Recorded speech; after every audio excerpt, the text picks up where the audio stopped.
What up, everybody? Welcome back to Hunchie. We are the YouTubers. I'm Jared. I think I'm rolling solo dolo for this one.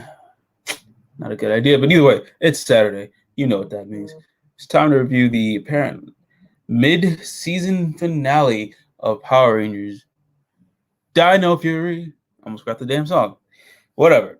It's episode 8. You already know the drill. Be sure you give this video a like, share, subscribe to the channel, hit the little bell icon, notify me posting videos, and go out and follow our social media. So you gotta give this series going on for. All right, episode 8. I'm not gonna sugarcoat it. I gave this episode low 3 out of 5 already. That's my personal opinion on it, but that's just, if I had someone here to rein things in to find the more positives of this episode. Trust me, I did. I watched this episode good amount of times to be like, I low 3 out of 5. But let's get straight to it. We start the episode with them in Megazord mode fighting the Doom Snake. Okay, it was already done. They beat Doom Snake. Then we already got Mucus with a stupid. Oh god, I'm not gonna start with the cons of this episode. I'm just gonna keep going. So they already had another Sporks hatched named Wolfgang. Okay, whatever. He orders Void Knight orders Wolfgang to mark his territory, and I'm like, I'm sorry, what the fuck? Okay, but now it's like, lets out a mighty howl strong enough to weaken the Megazord's integrity, and then they get out before anything. Basically before the Megazord falls to pieces, the Rangers get out of there. And then, while Zato's trying to come up with a plan to see what happened to the Megazord, basically Mick from Ninja Steel show up. So, cool. Kelson Anderson's back. Awesome. And he's looking for the Ninja Nexus Star. I think that's what it's called. The Ninja Nexus Prism. That was always stupid. Oh boy, this is a trek. Basically, while he's looking for that, Zato was like, "No, we ain't got time to look for this. We didn't know what happened to our Zords. Why it just fell apart like that." And that there is a problem with this episode, personally. Whereas, oh, you see a crack in Zato's armor, Dino Night or whatever, puns, ha ha ha. But it's like, it's not explored in any way. You just see him upset one point, then he's like, "Oh, I believe you about the Ninja Nexus Prism." Basically, that's the point of the episode. Mick is there looking for the Ninja Nexus Prism, and then you get a flashback of Ninja Steel. You get a look at Beast Morphers. Both those seasons are the more recent seasons in Power Rangers that were adapted. And you see the Energems as well at a point. I'm going to get to that. Oh, yeah, no. Basically, a lost story opportunity, but I'm going to save that for the cons part. Javi and Amelia go back to Buzz Blast, because they work there still, and it's good to actually see them go to work and not just be out there on reporting. I like how Amelia's like, "Oh, I got 6 stories to do, and none of them about Bigfoot." I'm like, I know she's supposed to be quirky and weird, but that one felt a little forced. And then they were doing a Great British Bake Off. What was it called? The Great Buzz Blast Bake Off. It was a Jane and J Borg segment. Meh. Cause it was meh because Mick was there. Like how he just strolls in. He first pops up at, how to explain this? The package is delivered, and that package turns into Mick, and then he's just like, "Oh, hey, how's it going, dude?" Like, what? Do you work here? Why use Buzz Blast to look for the Ninja Nexus Prism? I don't know, but whatever. I'm just gonna let's keep. Yeah, the Jane and Jay Borg thing happened because Mick turns into a ball, and that didn't they didn't. That would have been more funny that they assumed that he was a spork or something. Wasted opportunity for subpar gag. What the fuck? What the fuck, Power Rangers? Come on, y'all better than this. But yeah, no. Basically, it leads to obviously leads to Mick being outside because fucking forgot that Mucus, the annoying little shit, overheard the Rangers and them talking about the Ninja Nexus. Oh, boy, you might like that. I hate Mucus so fucking much. I hated him in Real Soldier. I hate him now. I hate him or her or it or I don't like Mucus. Whatever. All right. Yeah, you got your Rangers joining in when the Wolfgang shows up. Then Amelia and Izzy use their boost keys, and then Wolfgang uses his Howl Attack again. And that's when they realize, oh, you're the reason. You're the thing that caused our Megazords to come apart.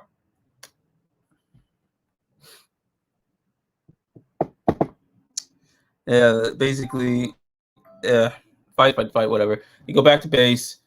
Mick shows his Ranger database. He's collecting data on the Rangers, which okay, why? Now I think about that. Why was Mick collecting data on past Rangers? He's a Ninja Steel Ranger. Literally, he is a red Ninja Steel Ranger, and like there was no rhyme or reason for him to collect data on these Rangers, and like I don't know. I'm looking way too much of this, but whatever.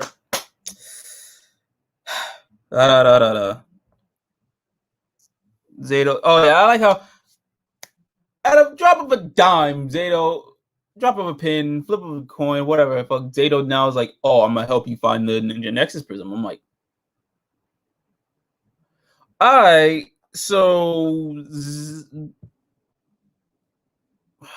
whatever.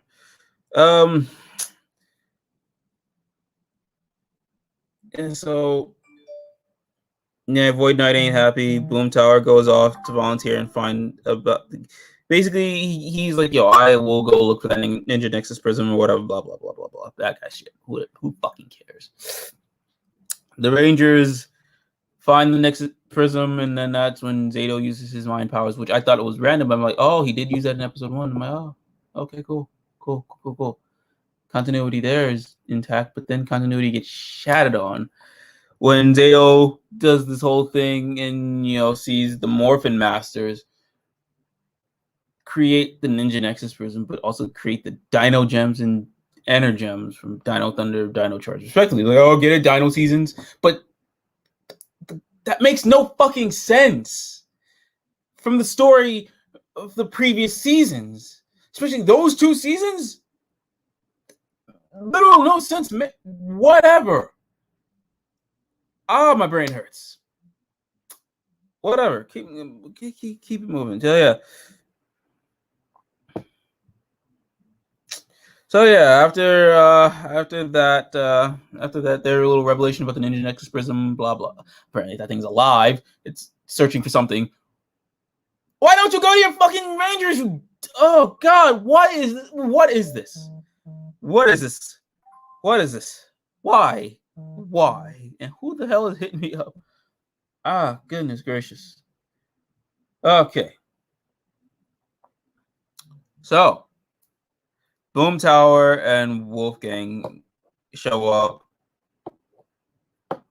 Oh, right. To deal with Wolfgang's howling thing, Mick comes up with this lozenge called a. No. What do you call? The No Howl Drop.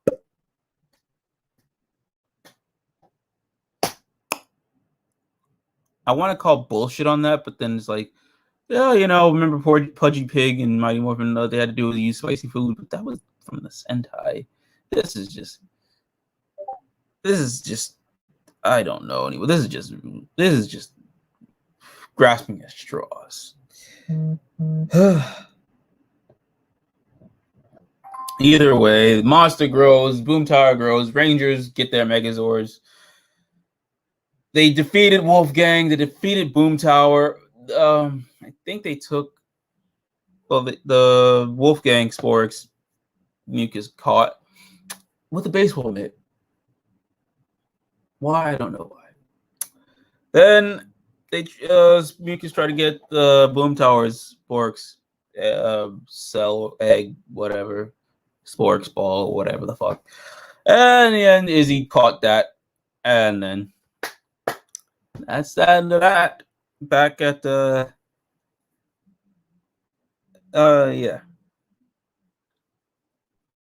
Oh yeah, and then the Ninja Nexus Prism, basically after the Rangers did the little telepath thing, it went to the water and out of the water and went up into space. Okay. Yeah, back at Area 62, Void Knight is not happy. He's happy he got that there was at least one Sporks cell that was retrieved, but it's not enough power because he goes into this. Basically, Void Knight is Mr. Freeze, where he's trying to revive his wife. And her name is Santura. We know nothing of her except that she is frozen in cryostasis like Zato. Basically, she is Noah Freeze. Oh, okay. I was about to say, like, if no one picked that up, then come on now. Yeah, like her cryogenic preservation is similar to that of Nora Freeze. Nora Freeze, Fries, however you pronounce it. Depending on who, basically, whatever. She's basically like Mr. Freeze's wife. And then back to Dino Henge. Zato again apologizes for being an asshole, but that just like with episode 5, where you don't really have that earned of, you know, that assholery to then apologize. The same thing here. Zato's an asshole once. You don't see it again because then he's like, yeah, we got to find out Ninja Nexus Prism. I see your mission's important. Like, I am sorry again for my action. Like, what? You... It made no sense.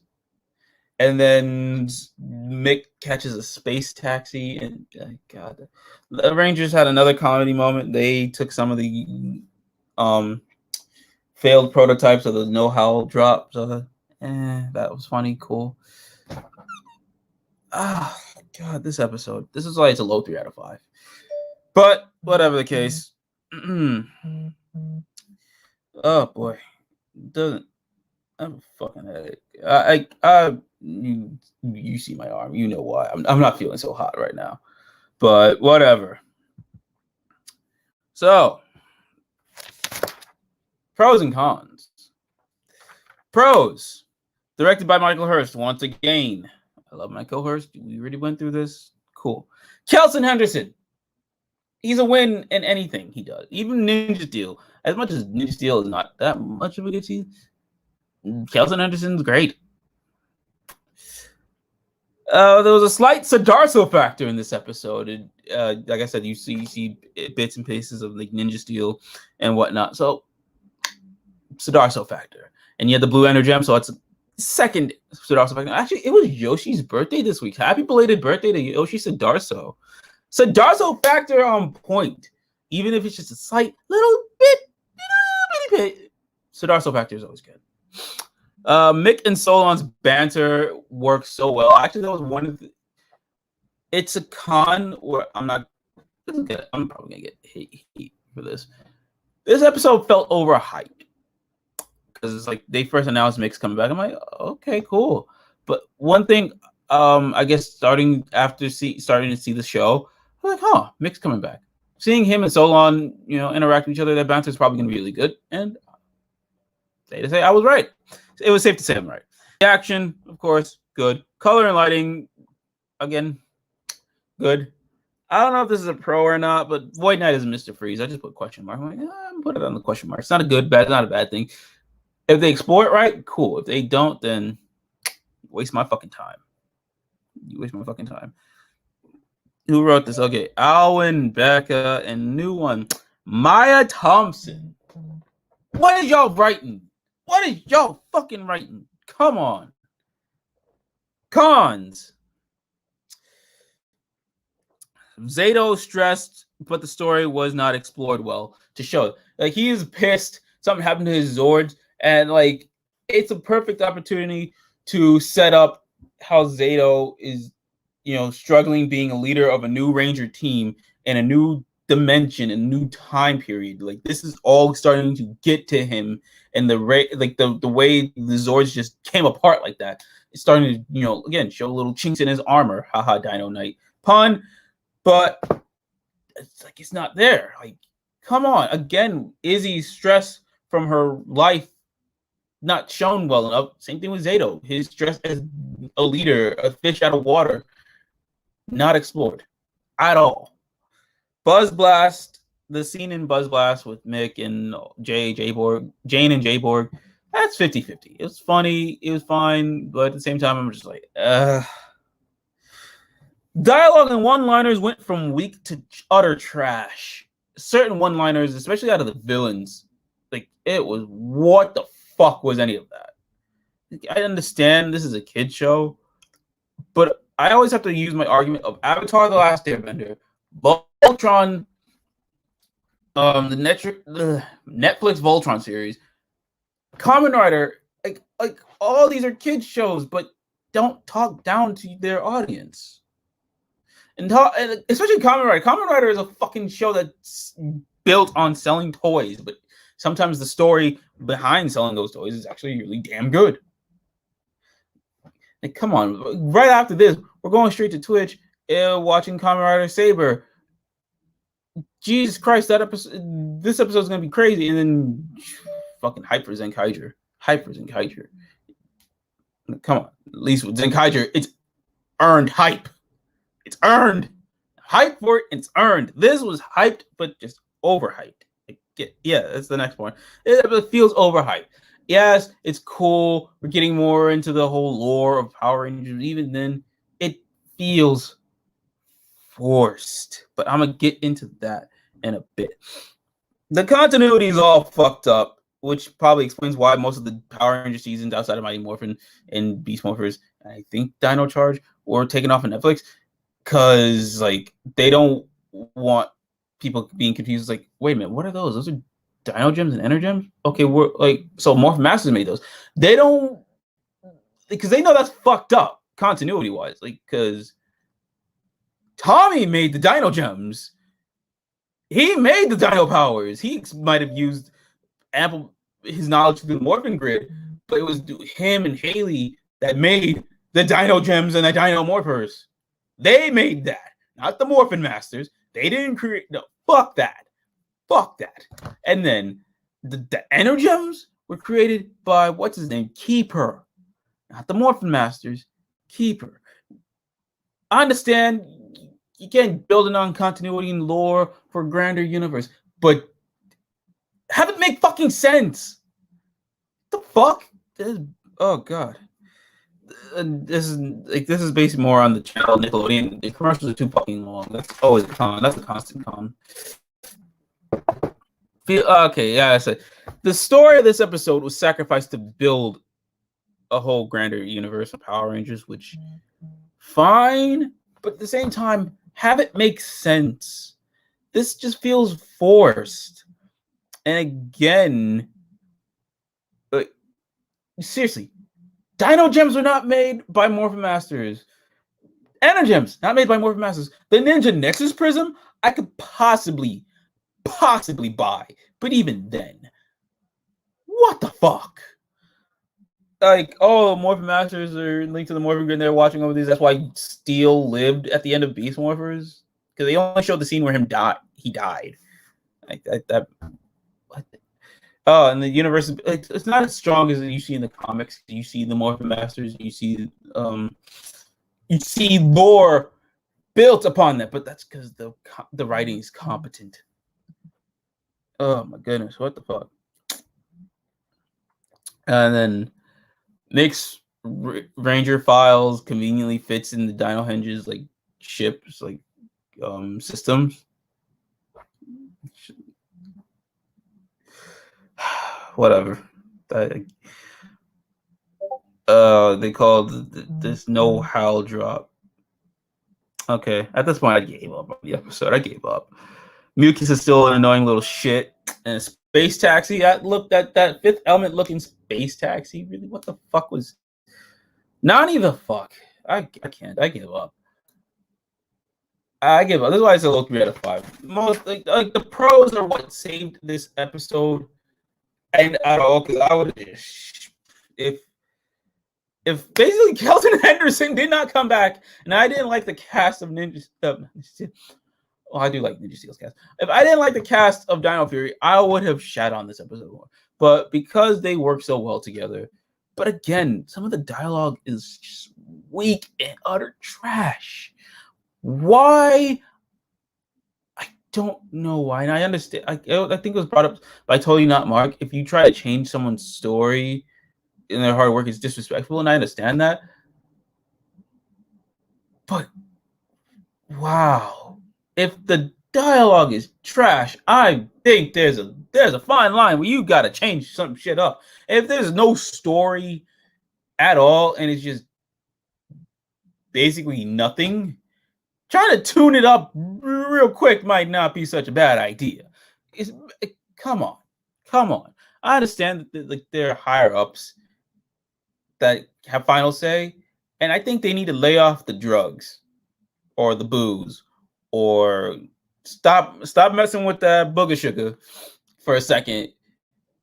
Stop with the booger sugar and start actually looking at this in a logical sense. Make a story that's contained but also expands the like it's self-contained with this in this one show, but it's also connected to things that have happened prior and things that'll happen down the line. As like I said, this episode is a low 3 out of 5. I don't know. I'm gonna look at other people what they think. I've seen this episode enough times. I don't hate it. I don't love it. It's fine. It's run-of-the-mill story. It's the story, and they're trying to build on the continuity. And it feels so overhyped. Like, yo, this is episode 8. Mick's coming back. This is the mid-season finale, guys. Like, I guess the hype is what made this just hurt more and more. Because, like, god damn it. You were doing well. You stumbled at episode 5. Episode 1 was just run of the mill, and then you started going up. Episode 5, you still stumbled, but then you were going back up at 6 and 7, and you were doing really good. And then what the fuck is this? You pulled in episode 5, but I probably don't like this more than I like episode 5, and I really was angry at episode 5. But this, really, what the fuck? I'm done yelling. I'm tired. Well, more reasons. I'm already in pain physically, but watching this put me in more physical pain. How do you do that? Jesus Christ, you have to really fucked up in the writer's room. Like, y'all, you probably had not enough time to work on it, to flesh things out. Again, Zato in his stress should have been fleshed out more, but it wasn't. And you should have saved any of that Dino history Ninja Nexus bullshit for another time, or at least push the Ninja Nexus part to the end of the episode. Or oh wow, Ryan now shows up, and I'm already done. Where the hell are you? I was having my vaccine shot. Well, so do I. This episode put me in more pain. Oh, you got yours too? Dude, I'm already in pain, and this episode just made more pain for me. Congrats. Oh, why? Okay, give me a quick rundown. I watched the show, so I know what's going on. What's your opinion on Mick and everything else showing up? Okay. Well, we only got we got max 5 minutes to go about this. So, first, the audience, what did you guys think of the episode? Second, Ryan, pros and cons. Pro, Michael Hurst directed again. You like that. Kelson Henderson came back. Awesome. Slight Siddhartha factor. Good. Action is always good. Mick and Solon's banter. Actually, I was honestly looking forward to that, and I'm pleasantly surprised. The color and lighting was good, and Void Knight technically being Mr. Freeze is questionable right now at the point. That thing at the end, yes. Cons. Zato is stressed out, but the story didn't allow it to be explored because we had to focus on building on whatever the fuck that was. Buzz Blast. Yeah. Going. The Buzz Blast part was 50-50. It was funny because Mick was involved, but at the same time, Yeah. Dialogue and one-liners went from weak to utter trash. Especially out of the villain side of those one-liners were fucking horrendous. Like, goddamn. Oh man, this episode felt overhyped. I'm probably gonna get it was. Yeah, okay. So I'm not gonna... It was the Mick didn't make it so bad. It's like, oh hey, I was happy to see it. The whole point of the hype. Like they're hyping that Mick is here, and then they're hyping, oh, this is the mid-season finale. Oh yeah, that's right. I forgot how. I hate that. It's so fast. See, that's why the show feels rushed because they have these half seasons. That's annoyed the hell out of me. Oh yeah, that's another con. Half seasons. Go fuck yourself. Nickelodeon rules. Get your shit together. Nickelodeon. God damn. They went from being something to create something for kids. I was watching Nerdstalgic yesterday. So Nickelodeon went from a channel to actually give something for kids. Like, oh, kids need something like SNL. We got all that. Kids need some game shows like Wipeout or whatever. Fuck. Got Double Dare and Guts. Mm-hmm. Nickelodeon, you're a shell of your former self, or whatever. The continuity is all fucked up. That's another con. Because, with the Morphin Masters, they created the Dino Gems and Energems. It's like, oh, they showed the Dino season powers. Ooh. You didn't like that? Brian, we've seen Dino Thunder and Dino Charge. Tommy and Amy made the Dino Gems and the Dino Morphers. They made those. Not the Morphin Masters. Well, no. Tommy did not make the Dino Gems. Well, did you forget? No, I said Haley. Him and Haley. No, they found them. Really? Huh. I'm sorry. I'm going to have to correct you on that one. Okay. The Dino Gems were discovered. They were not created. Okay, so they were discovered. No, Haley made the Dino Morphers, though. Yes, Haley did make the Morphers. Okay, that's why. Okay. Nah, I still call bullshit on Morphin Masters making the Dino Gems. And then apparently the Dino Gems were from a different planet, according to SPD lore. I'll buy another planet over Morphin Masters just making it out of thin air. The Energems are done by how about to call him Creeper? Keeper. No, that Dino Gems were never explained. They just said, oh, Keeper was just a watcher of the Dino Gems. They never explained how they were made. So I guess we got to give some validation to the Morphin Masters. Just a little bit. I'm still gonna call bullshit on the Morphin Masters because that's just forced. They're just trying to they're trying to build into New World, man.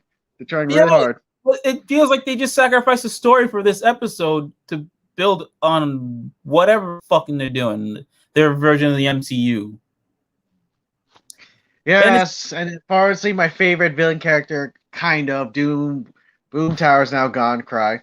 They had this Ultra Zord Mega combo already without any reason. Like, oh, let's try out this new combination with no reason behind it. Universe building is not as strong as the comics. No. Yeah, the comics are better. Read the Ranger comics. Yeah. Writing is actually, good compared to whatever the fuck this was. Writing, come on. Becca, Alwyn, who wrote this episode? Maya Thompson. Y'all gotta do better. God damn it. Mixed Ranger files can really fit in the Dino Henge's database ship or whatever the fuck. Mm-hmm. I understand, the convenience for the sake of convenience, but come on, do better. Do better. Universal. Dino. Sorry. No Hal drop. I gave up at this point. Really, no Hal drop. Okay, whatever. Mucus is still an annoying little shit, and then the space taxi. I just gave up. I was like, yep, all right. I'm gonna go lay the fuck down again. Yeah, man, if it was that easy, I would go to another galaxy right away. I don't know anymore. But yeah, all in all, this episode is a low 3 out of 5 for me. What about you? Honestly, I'm gonna give it slightly below. It's like I think it's a 2.5 for me. I think it's lower than a 3 for me. It's a little less than average. Woo! You see, I was being nice, even at a low 3. Ryan just said, "Fuck that, 2.5." It says that shows you fucked up. I'm usually the one shitting on Like this. this easily could have been a two-parter. That would have been amazing. And see, there you go. See, wasted opportunity. Wasted opportunity. But It's just I felt it was like too much information in one episode. Right, and like seriously, Zato could have been explored as a broken character. Like, oh, this is starting to chinks in his armor, but whatever. What did you guys think of episode 8? Did you enjoy it? Did you not enjoy it as much? Whatever you guys think, whatever you feel, leave in the comments. Right now, we're gonna go watch some good tokusatsu with Kamen Rider Saber and Kick-Ass Sentai Zenkaiger because the hype for that is fucking real. Oh my god! Now that's the hype. I cannot wait. Hype. I'm ready for it, bitches. Now, if you want to feel as hyped as I am, and again, we just got our shots, so we're feeling pretty weak, but that's making me better right now. And also, well, wait, is it your first dose or your second dose? A second dose. What? You have your second dose already? I feel like shit right now, but I'm hyped for Zenkaiger. So we'll see. We'll see how we feel tomorrow. Bye. We'll see you guys over on Twitch in a bit. So we'll catch you guys later. Peace.